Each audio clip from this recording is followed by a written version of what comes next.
be on this, actually. We'll let them slide and be an audience. I think we had enough people talking. Okay, so I guess we're live then? Okay, yep. Yeah. All right. So welcome to the Future of VISTA Imaging panel. Again, we have our panelists from yesterday, Mike Henderson and Csipo, and Rick Avila. And what we're going to do to start things off is, just as we did yesterday, walk through some of the initial thoughts. I guess, again, just repetitively a little bit, the background, and then our thoughts about the future of this imaging. I prepared some slides, so if everyone's okay with it, I'll just walk through those, and then we'll each go through. Okay. All right. So moving on. So first of all, my name again is Rick Avila. I'm with OSEHRA and with a company called Kitware. And we've been working, many of us at Kitware and even at OSEHRA have worked in the past in imaging for quite some time.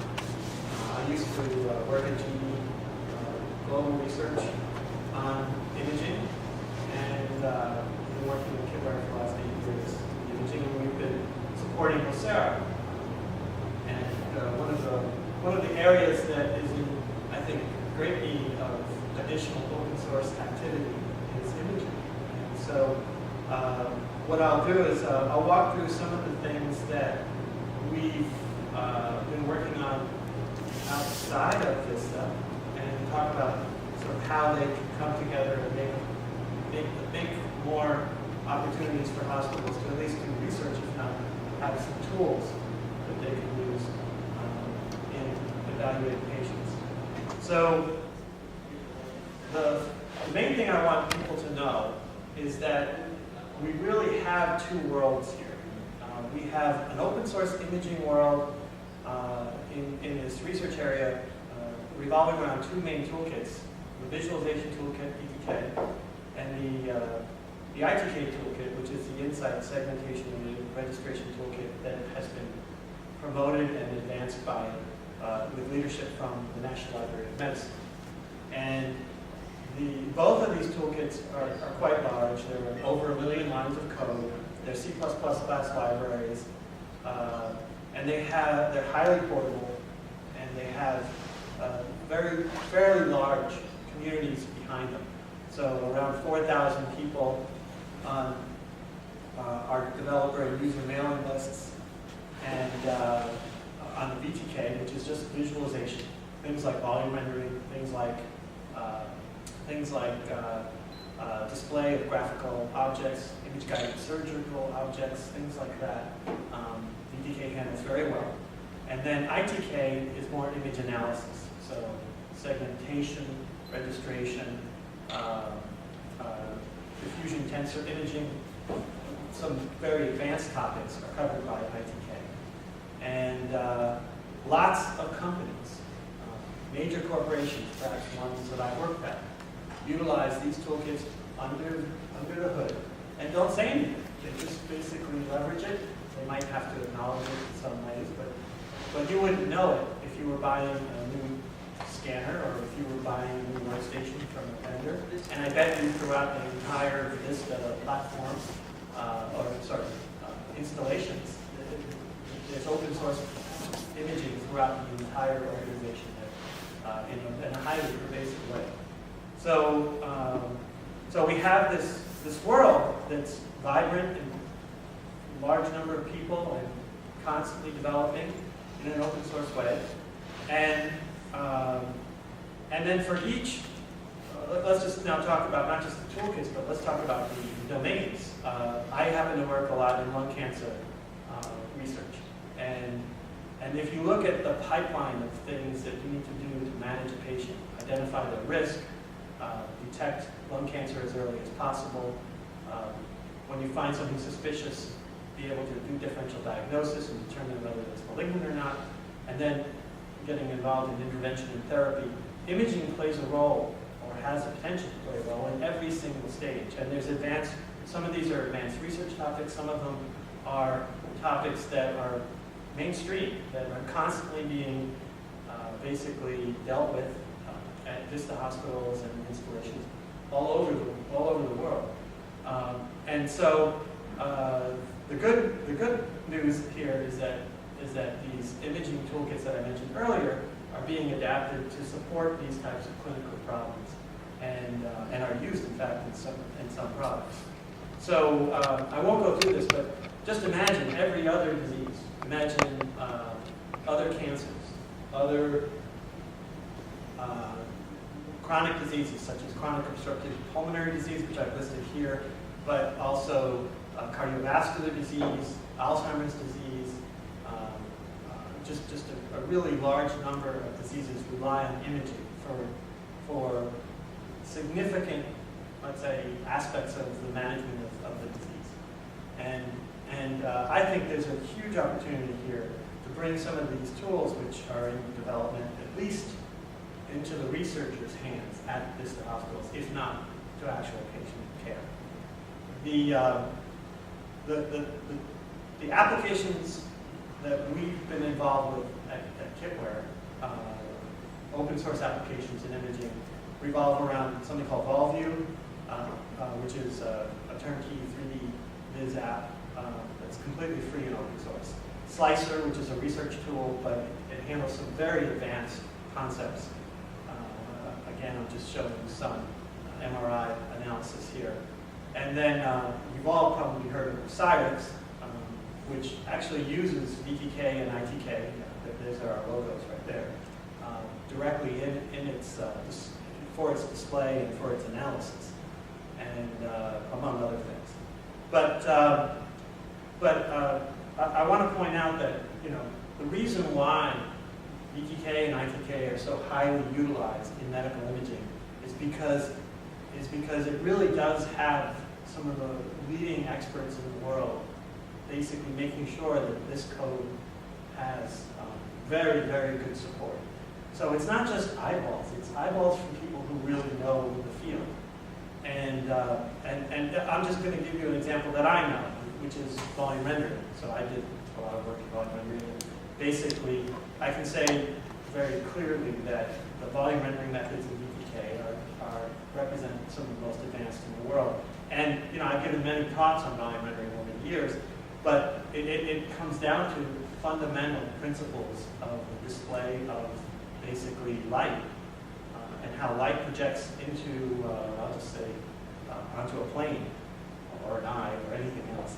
And really the fundamentals are well understood and basically captured within the volume rendering architecture and algorithms within VTK. And I won't bore people with equations or anything like that, but I'll just say that that there's very strong depth of knowledge in these toolkits and on these methods. And they've been used in actual products. So I was involved back in the development of a feature on CT scanners back over 10 years ago, actually more than that. And we deployed VTK directly on a CT scanner. And we did volume rendering as the patient was scanned, actually. And we updated incrementally as we went. And so this is just an example of a project I've been involved with. That actually is a volume rendering on an SGI back when they first had grayscale bit depths of 12 bits. And so we were able to do the compositing for volume rendering directly on the graphics board of the SGI hardware, and that made it feasible. Now, that is G. Now, so what I'm trying to say to you all is basically that we have a huge world of people developing open source imaging in VTK, ITK, and even other toolkits. And then we have this probably larger world of people developing VISTA and VISTA imaging, or at least using VISTA imaging. And this is just a picture that I grabbed from this whole news. And actually, if you overlay it, so this is VISTA, where VISTA is installed, and this is where ITK downloads occur throughout the world. You can see it's kind of a lot of the same places. I'll just jump back and forth. And this is VTK, just again. This is Google Analytics that provided this. But you can see, actually, we're geographically co-located even, and but we're not talking to each other. Well, I'd like to say that I beg to differ because ISI, or my group, is using BTK to do MPR and MPI. And we're embedding it into ISI Red, which is a derivative of VISTA Red. And we're currently have not deployed it because it requires a different classification for FDA clearance. But we demonstrated it to Orwell, and people at Orwell actually applied for results. VISTA Red originally was integrated with Voxel, which is a commercial 3D application. It had a fairly tight integration, so you can take VISTA Red and integrate it with Voxel out of the box, which is pretty good. We exchange images in memory with Voxel, and what we did with BTK is we actually, using the BTK objects to render the images that we loaded in memory, and we exchange them with DICOM objects that way. So we already moved in that direction. The bigger problem is what we identified.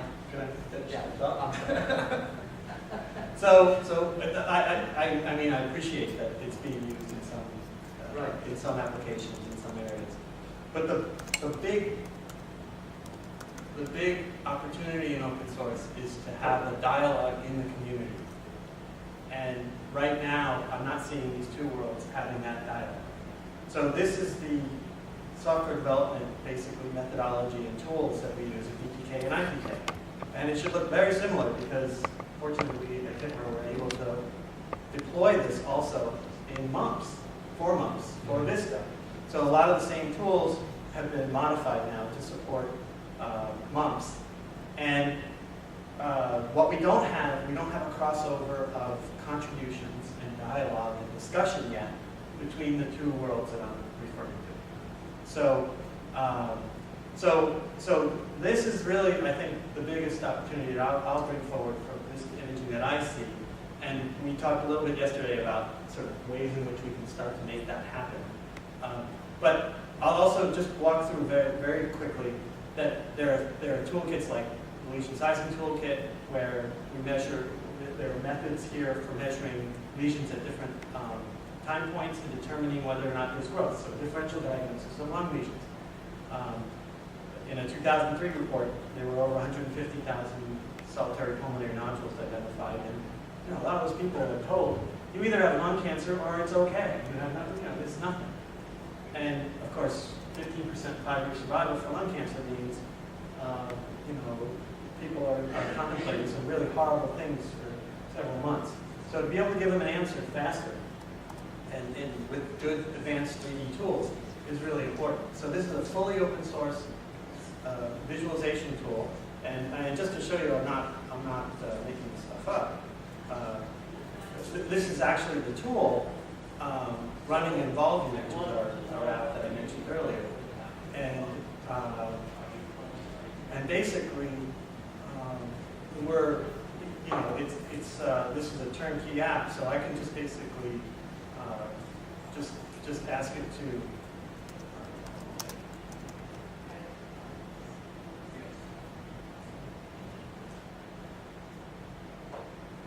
I can just basically ask to basically do a segmentation of it, and we'll get a 3D segmentation, and I'm not able to do it. What, you have to see the blinking? Yes. You gotta click there first, because you were in the wrong window when you selected Yeah, but I'm not seeing the option. Oh, there it is. Okay. no, see, you were in the wrong window again. Yeah. Okay, click there, now click the other one, click Okay, again. yeah, I got And it. then you got, it's still blinking, you still gotta click there. Okay, now click. Now go to click the other window, now click there. There you go. Sorry about that. No, but the bottom line is that there is a tool here that could be used and is being used for basically segmentation of 3D lesions. And so there it is. I just basically asked for a 3D segmentation. It went and found the outer boundary of the lesion and cut off the vasculature. If there were a wall there, it would have cut off the wall. And this is a fully open source 3D tool with documented publications talking about its methods and use and results. And again, it's something that hospital and healthcare systems should be doing using research, using in research capacity. There's a 3D display of it right there, and you can see the vessels attaching essentially to the vasculature. So that's just one example of one toolkit that basically is currently available. And it can handle some fairly complex things. I won't go into that. We've also made, open science is not just about algorithms, but it's about data and about publications. And we've made very large numbers of CT data sets available for lesion sizing. And so just last year, we made 1,209 CT series available on 86 patients. And basically, we put them up on what we call an open science dashboard. But now this is available for researchers to go and test algorithms and have discussions and run tests. So there's just this huge array of tools. I mean, we get literally millions of dollars a year to do open science and open source. And we're making all of that available. And VISTA right now is not taking advantage of this, except for a couple examples. So Take advantage of the image data. take advantage of the image data. Is it those DICOM data sets? Yes, they're DICOM data sets. And that's just the tip of the iceberg. There's tons of others, data sets that I can point you to. We also have an open source digital pathology vehicle, and we're involved with the Connectome project. And it works over the web, and you can go and you can have pathologists review slides remotely.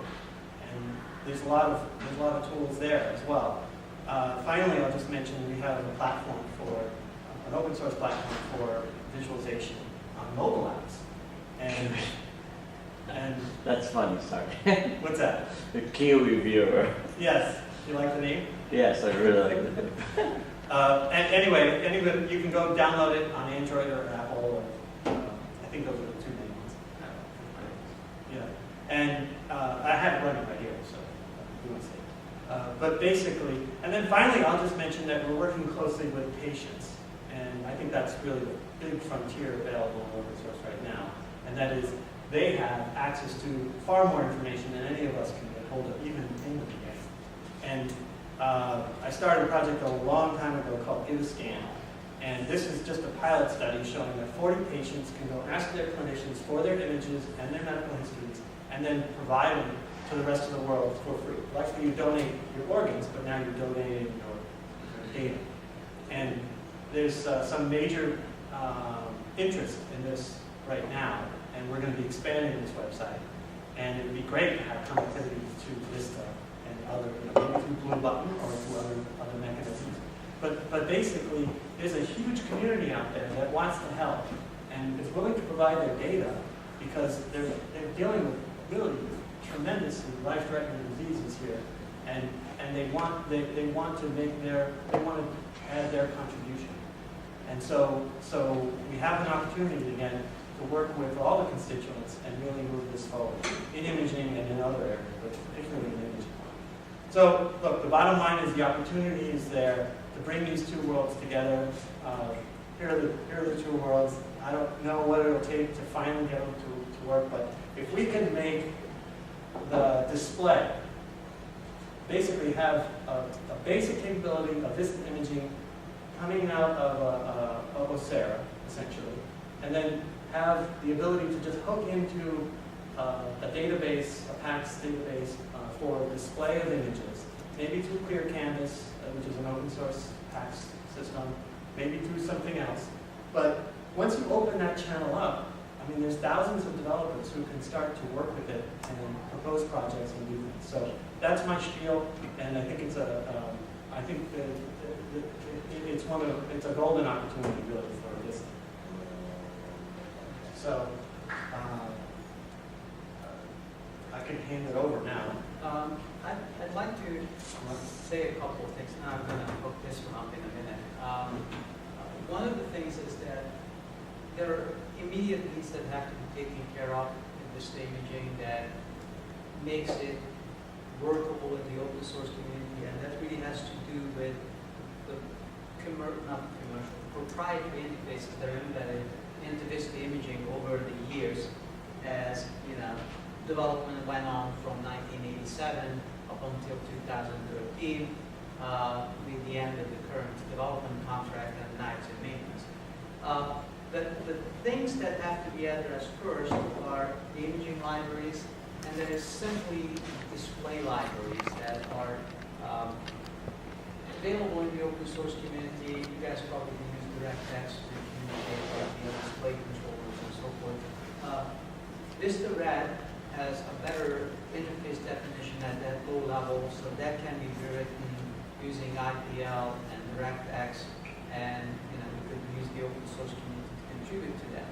The other thing that we never had the chance to develop was something that Larry Tarbox broke in the DICOM standards community, which was the plugin interfaces. That a lot of that came out from the Java plugin environment that NIH used in the viewer, and you guys been working with that because you wrote ITK and BTK interfaces to that. So there's a standardized interface that we could implement in VISTA Red, and it would allow the community to provide plugin applications for various analytics and 3D reconstruction and anything that you want to do, like MR spectroscopy. VISTA Red provides a very good framework to connect to the workflow that's been established in the VISTA radiology package. So your radiologist could go through its regular workflow, interact with the department, interact with the dictation systems, interact with everything that's necessary to do regular radiologist daily view of large volumes of radiology studies. Now, having the advanced visualization tools is absolutely vital and necessary to give to the radiologist when you have a very specialized case. But 80% of the cases are not specialized cases. 80% of the cases are follow-up chest x-rays, broken bones, regular DX images, and Sam can probably talk about more than I can. About 25 to 30% of the radiology workload is MR and CT, and probably only half or less is specialized cases where you need advanced tools to analyze what's happening within that patient. That's where these things come in. So I would argue that we're talking about where the imaging is headed. A lot of those CT scans that are being done have tremendous amounts of information that's not being utilized, such as levels of calcification, levels of emphysema, levels of other things that if the physicians knew how to quantify them, and we're getting better at it all the time, it would add tremendously to the record.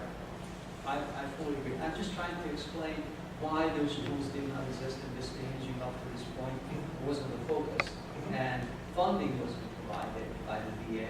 And we worked off of very strict statement of works, and we had to do certain patches. But in the open source community, we don't have those constraints. We can do whatever we think that the user community wants and needs to do their work. So, creating the framework to plug these things in is probably the first step we should do. Instead of integrating directly, create standardized interfaces so people don't have to alter the core code to add these features. So, the plugin environment is probably something that we definitely need to add as a feature enhancement to the diagnostic workstation. Do you need it on the clinical display? I'm not exactly certain. I think what you need to have on the clinical display is the result of the analysis.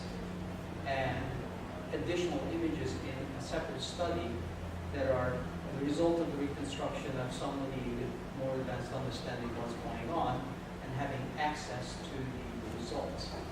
So, either a set of images or secondary capture set of images of a rotating volume, or some of those things would be vitally important to show what happened. But giving them all the tools to do that sort of work, it requires training, education, CPU power, memory, all that stuff. So I think it's a cool thing to do, but where do we go? And one of the things that I learned was very interesting.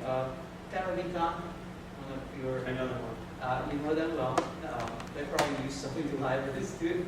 Terravita does an interesting thing. They have imaging protocol-based automated reconstruction on the server side. So if you order let's say a head scan, we then do that contrast with a certain resolution. They automatically do 5 or 10 different reconstructions of the volume and create secondary capture images that you can interact with. So you don't have to do any work. It's just automatically there, and then you can look at it and say, oh yeah, I like this one, and there's the lesion or whatever you wanted to see. That could be something that the community could pick up and do that sort of work on server-side implementation and make it available in the core imaging to display in clinical display. One of the things I wanted to show you guys, if my computer was cooperating, is what we did for IHS.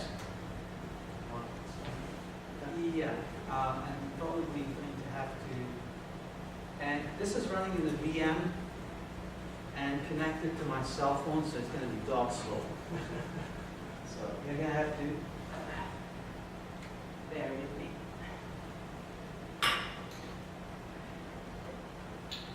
We have wireless connectivity. I tried it, it doesn't work. I couldn't connect. I can try helping. For what's it worth? It's connected to Okay. my cell phone. It's not the cell phone that's really slow, it's the VM. Okay. Plus, I have. Alright, there you go. Here you are. I know this really well. Well, it's a view-centric component. I know. Oh, you made it. You made the view center. Okay, now I'm in. And it's connecting to the cloud.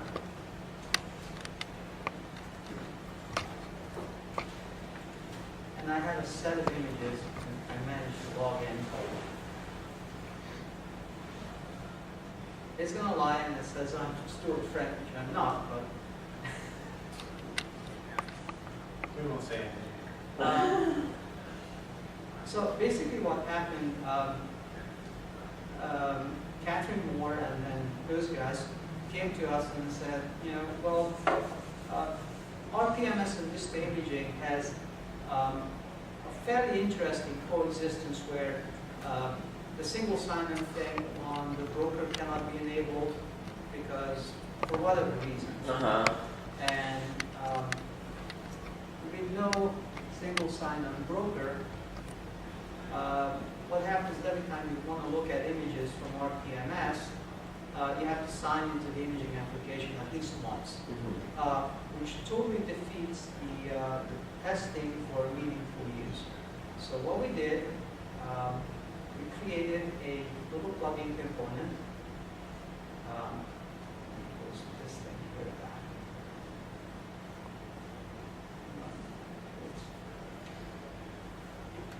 It's not all report. So it's okay. We created a little plugin component that will show. This is the other one that interferes with it, unfortunately, and somehow the resolution doesn't work out quite right. But it shows the images attached to notes, and if there are no images attached, not clear. Things like PDF reports and so forth. And if you Wait, so you double click on the notes, it will take a while, so I'm going to keep talking. The virtual machine that runs on this Mac doesn't have a lot of power, so on a regular All I can say is, lo and behold, holy crap.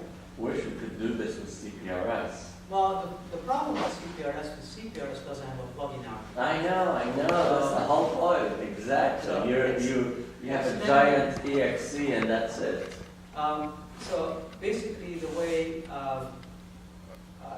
view-centric works, we can define a DLL or an assembly in .NET that gives you events and access to. Okay, finally it's loading up. It brings up a viewer, and your view-centric thing still runs back here. And the viewer gives you basic tools to flip and rotate and change contrast and level and page up and down to the images. It gives you a little tool to relay out things.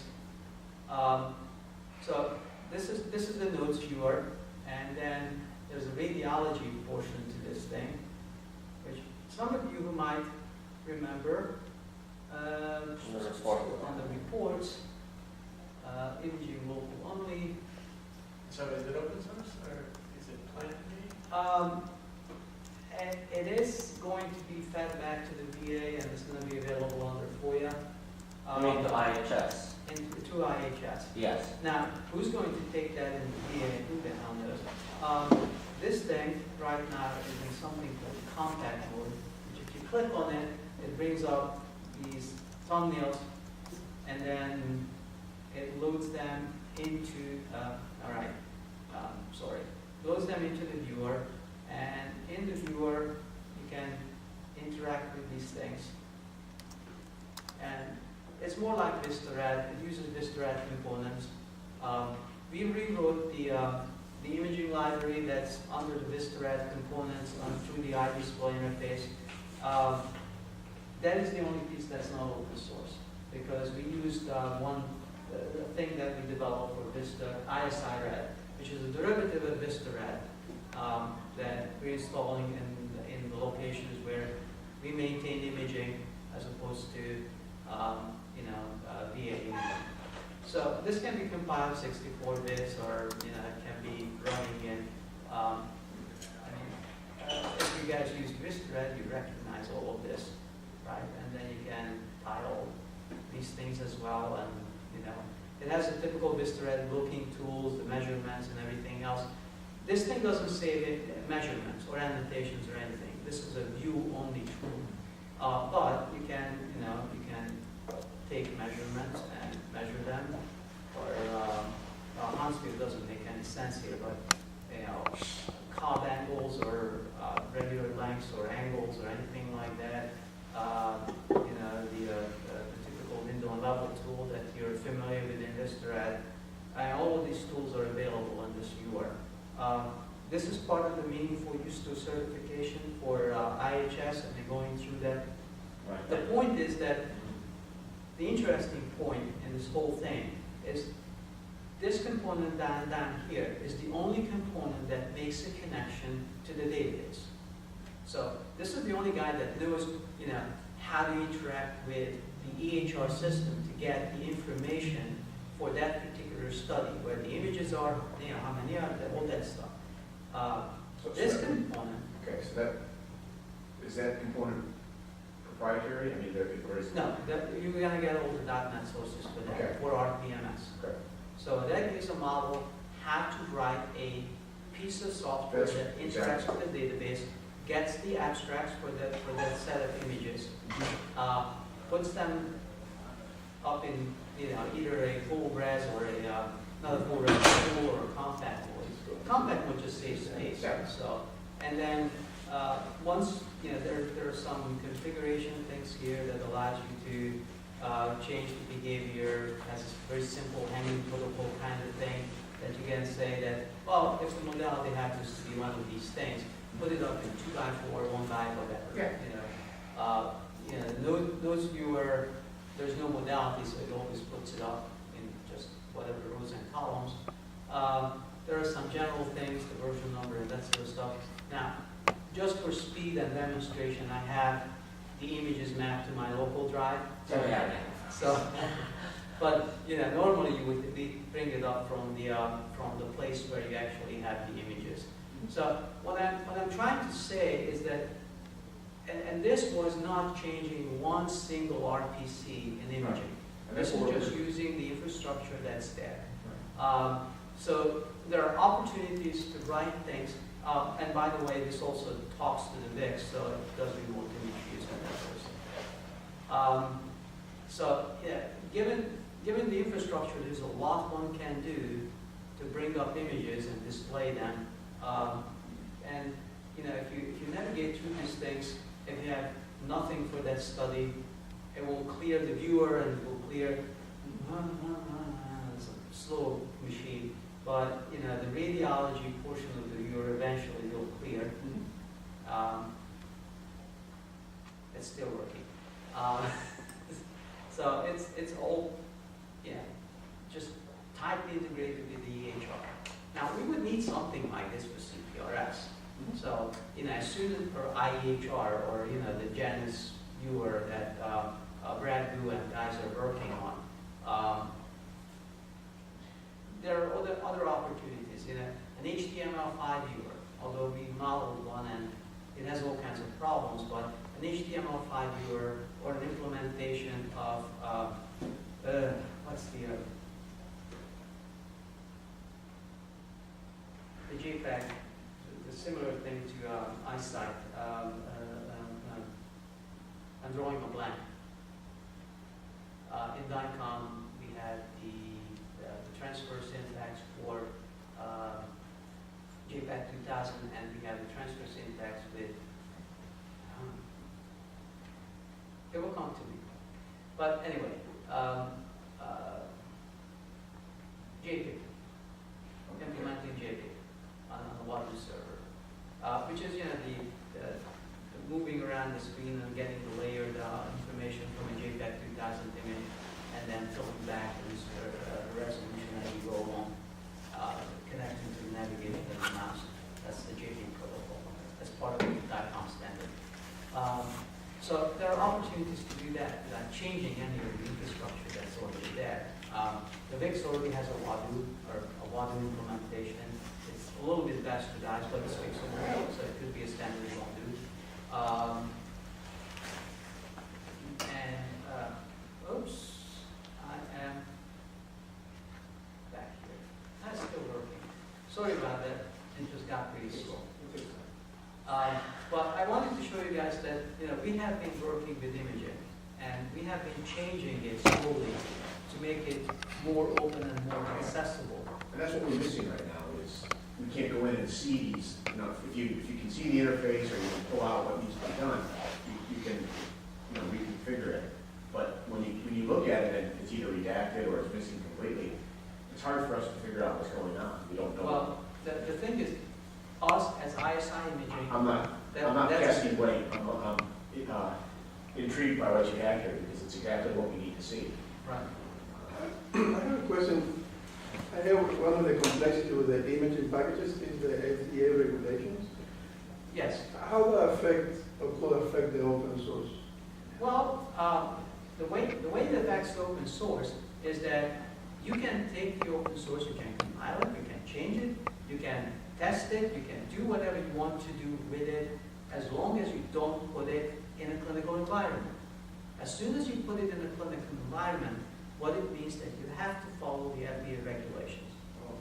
FDA has something called 21 CFR 820. It's a freaking book this thick, and it tells you what you have to do about customer complaint, corrective actions and removals, CAPA, which is a failure analysis thing. You have to keep statistics, you have to keep records of everything you do, every site installation, how you develop software. You have to be revertible back to any of the versions. You have to be able to fix all of those things. And you have to document how you're going to do that, and you can be inspected. But FDA is about approval to market. Not just that. You can have a class 1 device. You don't have to file a 510K for a class 1 device, but you still have to follow the QSR.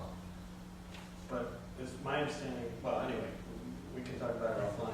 But the bottom line is, if we have projects that modify open source, that you don't necessarily need a full quality systems. As long But as, in order to use in production, we have to get that from the FDA, right? You want to use it in the hospital. If you want to use it in production, if you're a hospital, you take on all the FDA regulatory requirements on you as a hospital.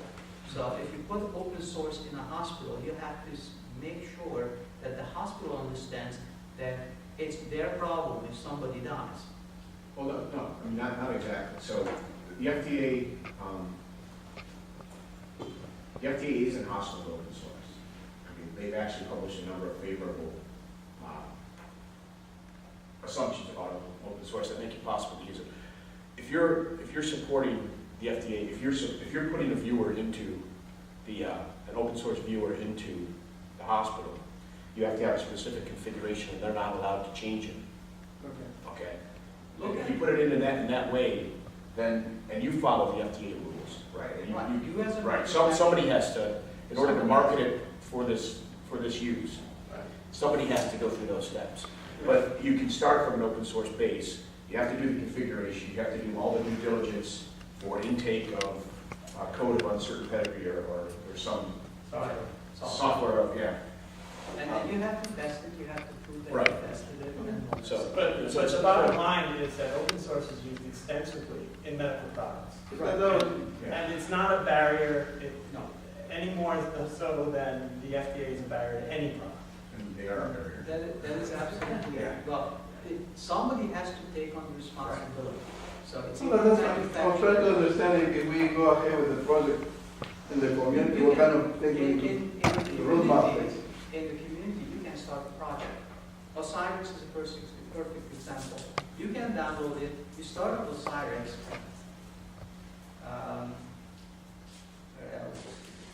But you only have to go through FDA approval if you make a change. No, If you market. no, if you market it. Well, that's when you market it, when you try to install it in production. Before you sell it, like if I create a new viewer and I just give it away for free, I'm not selling it, I'm not doing anything, I just put it on a website. I don't believe there's any requirement to do anything with the FDA. And that's what OSEHRA does. Now, there's parts of OSEHRA or partnerships that OSEHRA has where they get FDA approval, and that FDA approval allows them to market for an intended use. Right. And usually you have a predicate device, like some other viewer, that you're saying, well, we're just basically creating something very similar to that. There's very little change. So therefore, I only need, let's say, for instance, a 510K, which is one of the lower bars of Right. FDA approval. But the bigger problem is the quality system that you have to put in place. Somebody has to maintain it. So the FDA wants to be able to go and inspect that manufacturer of that device if something goes wrong. So if you don't have a manufacturer, the FDA goes to the end user of that device, and then they bear the full burden of the regulation. And they could have an IRB allowing them to use a special piece of software. Yes. So there's other mechanisms. But the bottom line for most of what we need to do in the open source community is be cognizant of the FDA requirements and not trample over them. But essentially, we can operate in sort of a open source research, basically, mode and keep working.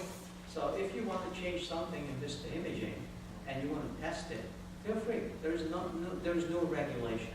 If you want to put it in a hospital, all of a sudden you as a manufacturer carry the whole burden, or you have to have a special agreement with the hospital that they understand all the whole burden. That's really what it boils down to. That's the reason why the imaging is so kind of outside the whole discussion. It's just because of the type of application. It's not the same rules for CPRS or any other. No, and the FDA has been talking about regulating EHRs for a number of years. They haven't come to a conclusion. They're there's a lot of political pressure not to do it. But let's say blood bank, it's, totally VISTA application, the old one, the re-engineered one is in the .NET. OSEHRA doesn't have blood bank right now, I think. I don't think so. That's a class 2 device, a class 3 device, I think.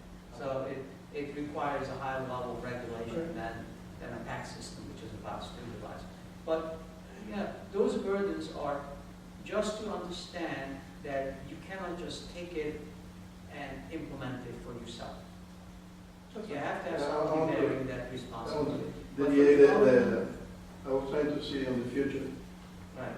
But for development, you can do as long as you don't distribute it anywhere. Because 21 CFR is under interstate commerce. So as long as you don't sell it, you don't have to abide by the regulation. Yeah, my question is much simpler. I'm hoping this is Questions are very easy. Very easy.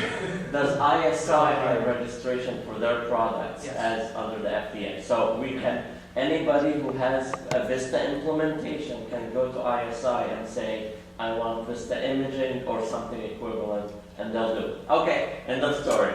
We do have an alternative. But there is a caveat there too, right? You have to show that it works as part of the testing process. You have to show that it Yes. works with their specific implementation. No, we have to show that the product fulfills the intended use. Yeah. We don't have to show it that, this product works with the specific VISTA instance that you created. That's our implementation problem. We have to show it that it fulfills its intended use within an environment that we tested. So, there are clear interfaces that we can show to the FDA that, well, it works with RPMS, it works with World VISTA, it works with the VA. If you have, what is that, not Dominator VISTA, some other VISTA, Warrior VISTA, or whatever that other version is. Astronaut, I don't know, one of them. We haven't tested it with this, but we don't have to test all versions. But if they come to you with a completely different configuration, Okay, we have to let our panelists on the left side here talk as well. So, let's see, we have Mike Henderson. Thanks, Rick. I appreciate the effort that people put in over the last couple of days, really, to kind of paint the current status and vision for what is a really rich and complex portion. I wouldn't even say go as far as to say portion. I'd say essential functionality of VISTA. One that I think is going to become more essential as we continue to find more immediate, real-time applications for diagnostic imaging within that record, within the diagnostic process. But as well for making imaging information available as part of the integrated medical record in the new models that we know are coming. We've spent a lot of time talking over the last few days, for example, about the semantic web, particularly yesterday, and how that's going to be available, and how we can really start to think about all information. I think imaging information is certainly going to be included as data that can be served up within a contextually relevant real-time model rather than within a fixed hierarchy or arbitrarily predefined, pre-coordinated hierarchy of information. I don't want to go into that because other people understand it better than I do and have spoken to it. I do think, however, it's vital that it be considered both for the future of open source and for the future of imaging, particularly in the areas in which I think imaging is moving in the VA in general and in VISTA in general. And I want to look at those on a couple of axes. First of all, I don't think we spent a lot of time yesterday talking about VIX. Right. And I wish we had a whole hour and a half just to talk about that, because I'm very excited about the possibilities that VIX represents in terms of being an avenue for interagency interoperability. I think it's fair to characterize VIX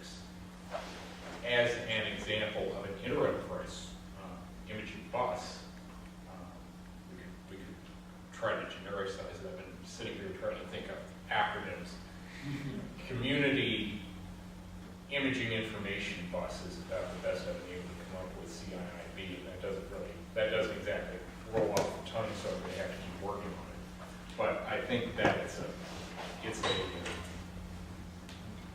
powerful means for data integration between the agencies, particularly as delivery models such as the semantic web continue to be understood, defined, and deployed within VA and across the open source community. My interests as product manager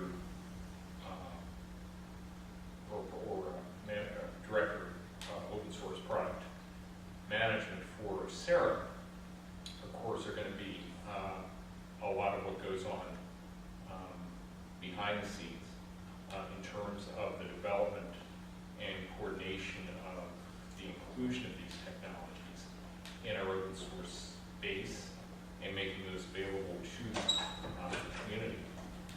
So in particular, when we refer to images, we always have to facilitate quality processes. I'm very interested in those, both because my involvement with VISTA Imaging from 2002 to 2013, as well as my previous involvement in the development of web-based software. So I have a passively comprehensive understanding of the implications of quality software development.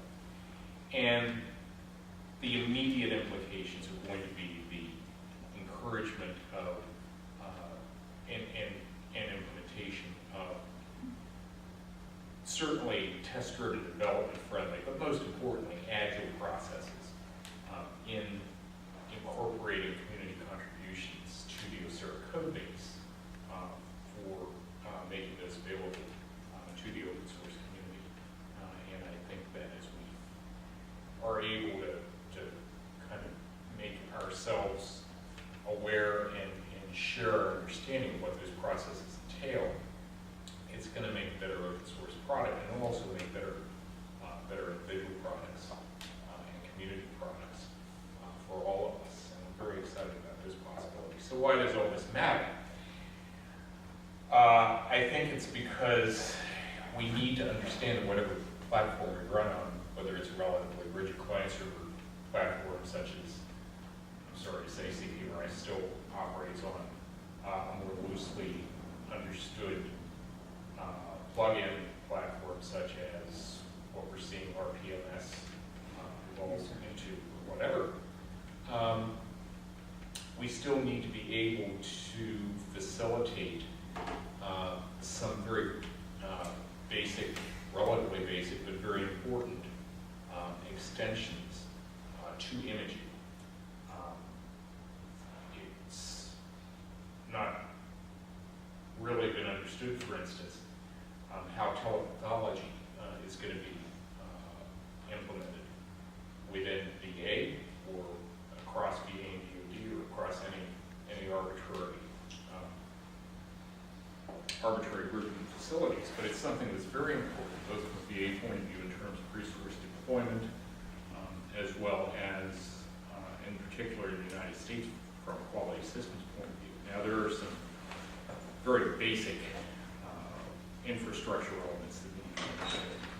Telepathology involves two aspects, one of which is relatively mechanical, that being robotic microscopy. I'm sitting here, I want to operate a microscope in Buffalo, New York. I operate some joysticks and I can look at a slide and be mounted out there. But more importantly, whole slide imaging, the ability virtually to separate a tissue sample into complexly organized Z planes, each of which may have a gigabyte order of magnitude image volume, combining to approach terabyte scale studies for single pathology instances, is going to revolutionize pathology, both in terms of the ability to take advantage of specialized knowledge in the field, but also on a slightly cruder scale in terms of challenging our understanding of infrastructural needs, in terms of bandwidth, in terms of storage. How are we going to store this information? How are we going to sling it across the web? And those things need to be considered. They need to be considered because of the challenges that I think pathology is going to face. And I'm going to say in the next 10 to 15 year time frame between now and 2030, when the number of pathologists that I think is probably going to peak and then severely diminish. We've seen this happen outside of the U.S. Canada, particularly in the province of Quebec, the number of pathologists has vastly diminished, and it's been a real challenge. The ability to provide and serve up diagnostic quality pathology images using telepathology workflows has saved the practice of pathology, surgical and anatomical, both in Canada and Quebec. So Mike, wouldn't it be great if we had a whole bunch of researchers operating in class 4, let's call it for now, and they were proposing pathology viewing capabilities, and some of the best of those then were, let's say, looked at by the VA and by other organizations like IHS, et cetera, basically I'm suggesting that we connect to that additional world where pathology viewing, open source pathology viewers are being developed right now. And let that be a new kind of in the class 4 sandbox on which we can start to look at these things. I think that's essential because as the technologies evolve, the ability to evaluate them comparatively is going to be essential. And the need to be able to do that in the regulatory environment in which we operate is going to represent a challenge. It's going to have to be addressed, I think, because workflows will be unique if we don't find a way to address them. As you mentioned, class 4, I think any way in which the quality systems regulations can be examined and transformed is needed to embrace the potentialities they really would be great benefit both to the medical community and certainly to the research community as we have the opportunity to evaluate the different tools that are going to continue to make themselves available. So one of the things about telepathology is the viewer is one piece. Yep. The broker was the other piece. Yep. And we can address the viewer in this community very easily because we kind of know what the technologies are. The workflow, we have been trying to work with the laboratory package and laboratory developers for the past 2.5 to 3 years. I think that's about it. It depends on how you define the time frame. In terms of VISTA imaging working with the laboratory development folks, it's been, I'd say, since at least early 2011, when we first had a mutual approach between VISTA imaging and the laboratory folks. You could also extend that time frame, and really, there's really been a dependency, although not realized relatively recently, on the re-engineering effort of the laboratory, letting for outside effort, which I think I can say frankly has not realized its potential. And it's unfortunate because that's the ability to aggregate and serve up anatomical and surgical pathology information, electron microscopy information, cytology information in ways that can be operated across VA still do not exist. And until those exist, the workflows that can be facilitated by technological pathology solutions are going to remain elusive. And that's not going to help the veteran who's in a relatively remote place, or the IHS patient, or the community patient who's in a relatively remote place, who would be served by the ability to implement such connected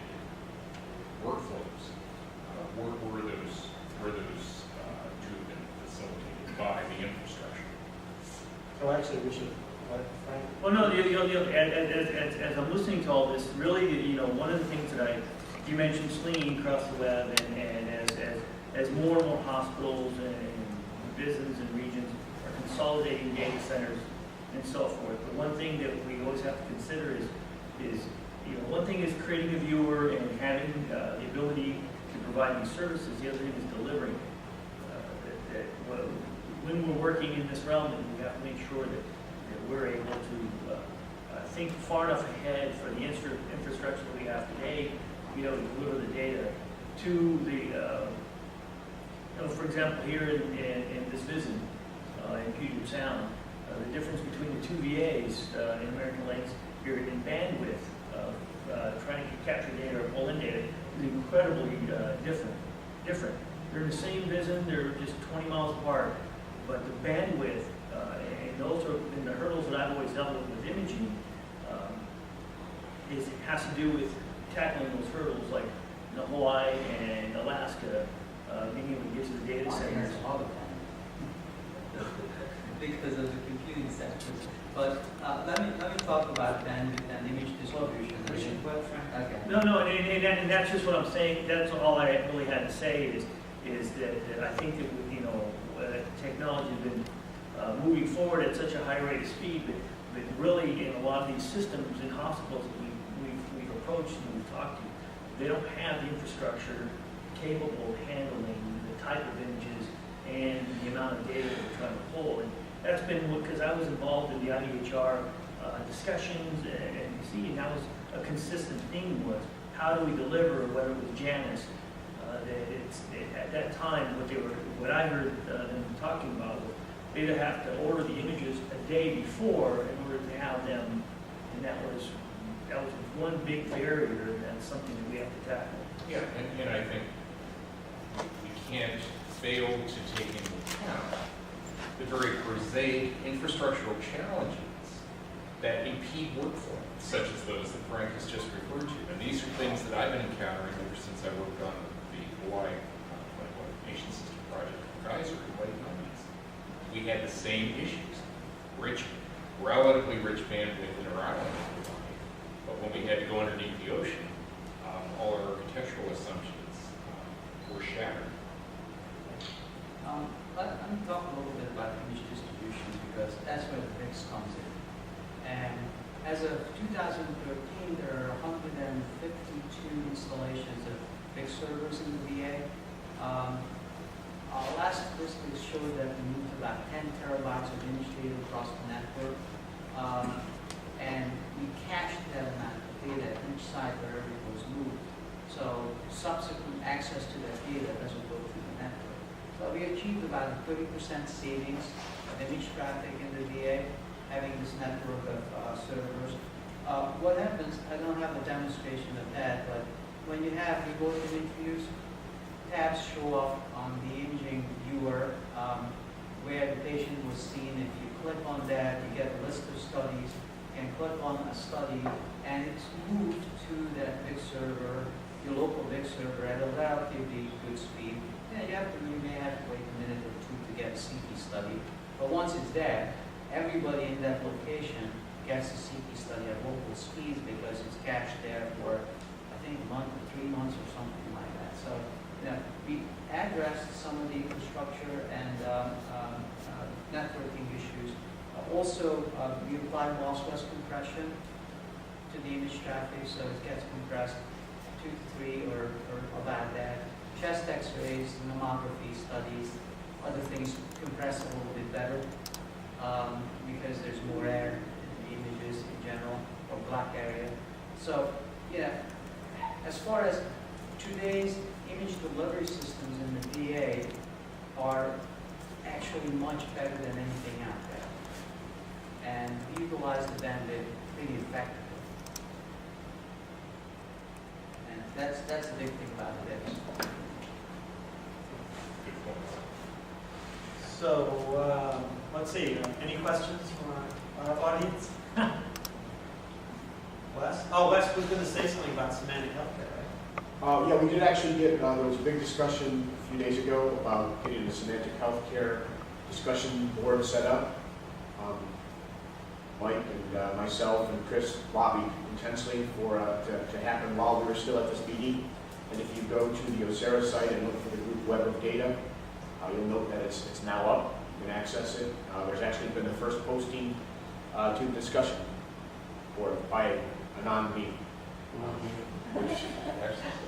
So, please leverage that and let's keep it going. If it turns out that it's useful, I believe we already have VISTA imaging working group Yeah.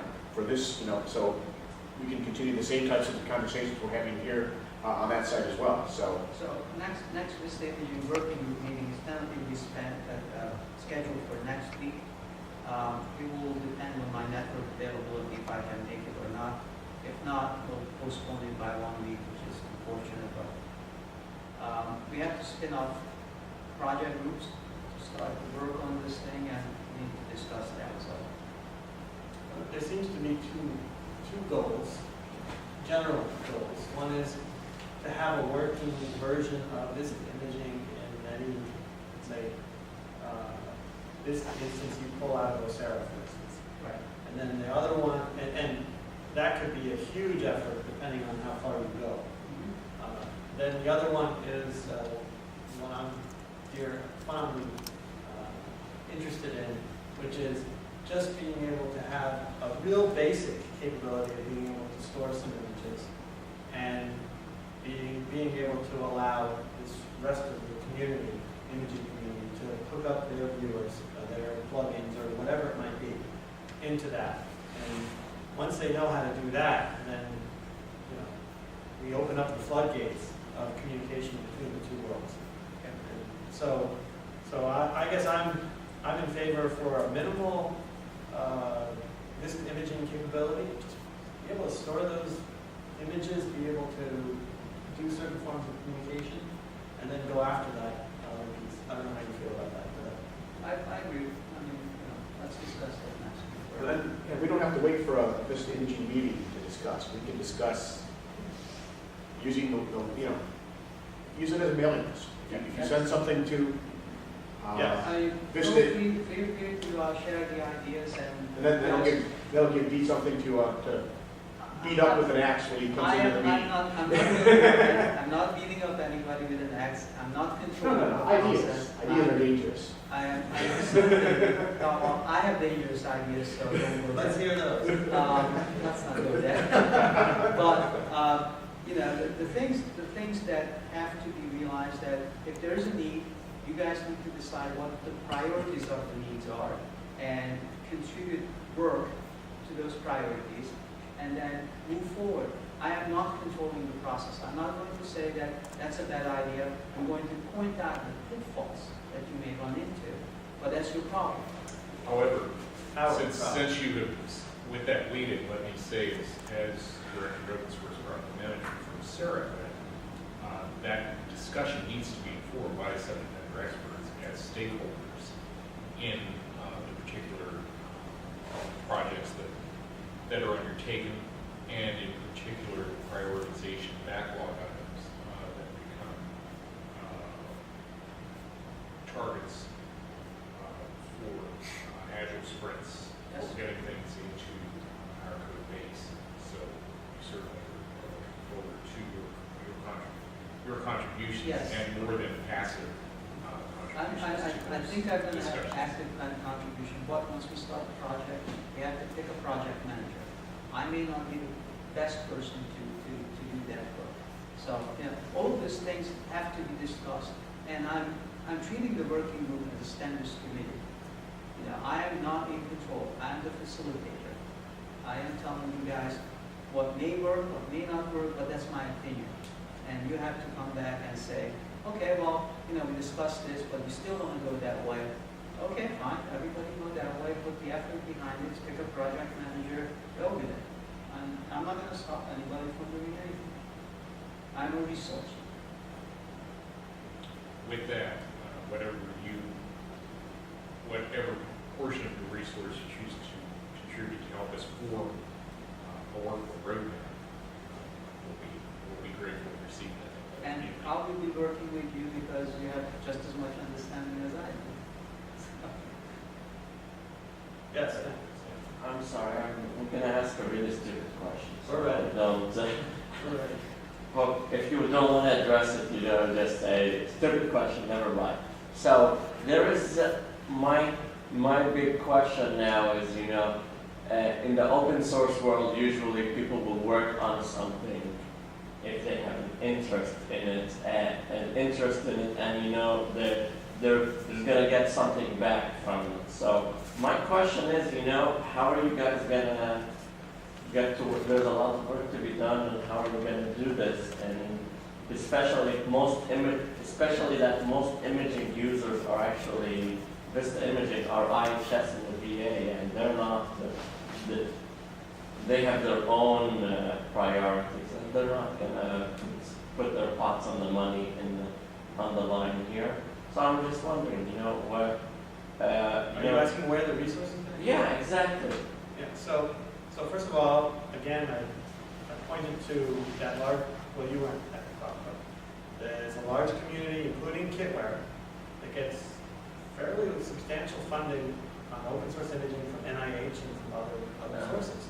We can take, if it aligns with the project goals, we can take some of those resources and apply it. And then there's thousands and thousands of open source imaging developers out there. They need to know how to write proposals to be able to say, look, when we get this research capability done, it'll be integrated with this. Yeah. And when they do that, and we get the word out, and if those go into even 5 or 10% of the proposals that are out there, which is a big goal, I agree. Yeah. But in a few years, I mean, you could have a really big group of people working in this space. Okay. And that's inclusive, I think, of the considerable, the former, when I say install base of this outside of the VA. You showed Roger's Yes. graphics earlier, and every one of those sites has interests in imaging, and many of them I think we're going to find as we get the open source word, continue to disseminate the open source word, and the community unfolds, to use Rick Marshall's OSEHRA's metaphor. We'll take up the challenge to become involved in the project and to contribute, to make their contributions to our resources. You know, So I see the potentialities as very high. And with those sites, I mean, maybe we need something like a Kickstarter or something like that. Basically say, all right, here's a whole bunch of ideas. You know, which imaging tool do you want first? I think the key is to find a champion. A champion on the inside. That's you know, 'cause it's one thing for us as developers to push ideas. If we have a champion on the inside that not only will accept it and then test it and validate everything we're saying, a champion is key to moving a project forward. Well, Chris Rhodes is one person on the VHA side to help us. There might be some others. The other thing is that we have to look at it from a different angle, and there are a lot of open source imaging activities going on, and they're not in line with what we have been doing with the VISTA imaging and the VA. What we need to do is align VISTA imaging with those open source activities and leverage them. Like it where, you know, you guys have been doing a lot of stuff, like VCMTK or VCM for CAG, or any of the number of things, and then you get an economy of scale that is already existing in the open source community that you can bring into the VISTA fold, and they can contribute to an organization that have needs, and maybe there's some money coming out of that. I don't know. This is just, you know, instead of developing our own tower of you know, layers of abstractions and putting this stuff together, maybe we need to open this up to other open source communities and say, this is how you interface with this thing. Or take ideas or take code from there and say, oh, we just integrated all this stuff into VISTA imaging, and now, you know, all of a sudden everything that they do is part of our baseline. And I think one of the ways we do that is by spreading the word through professional organizations in which we have access, in which OSEHRA we're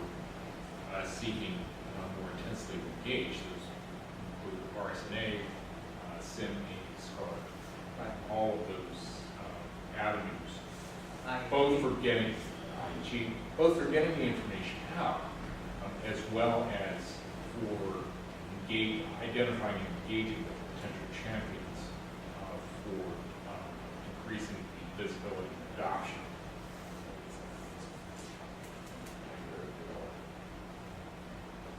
So any other questions? Did we answer your question? Yes, you did. Was the answer good?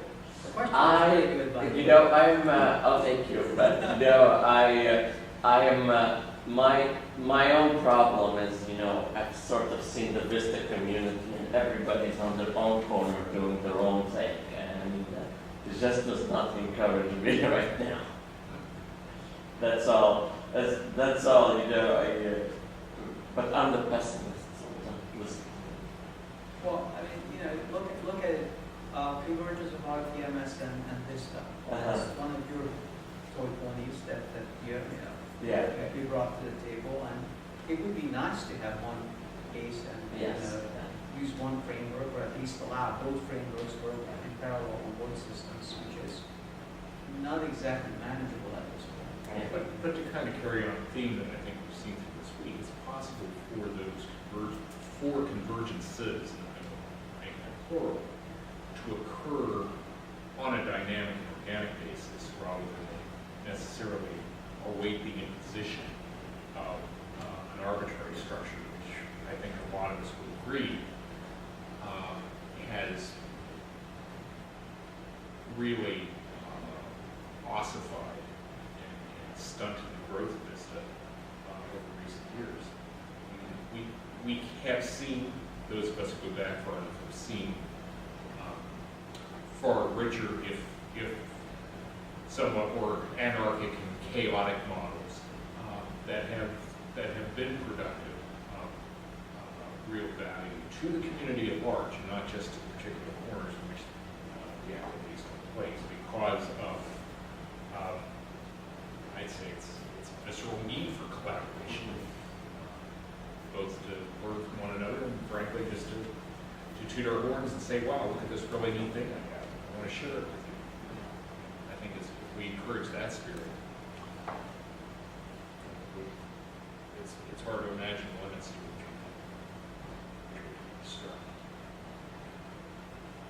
Okay, any other questions or comments? All right, well, thank you very much. Enjoy your lunch.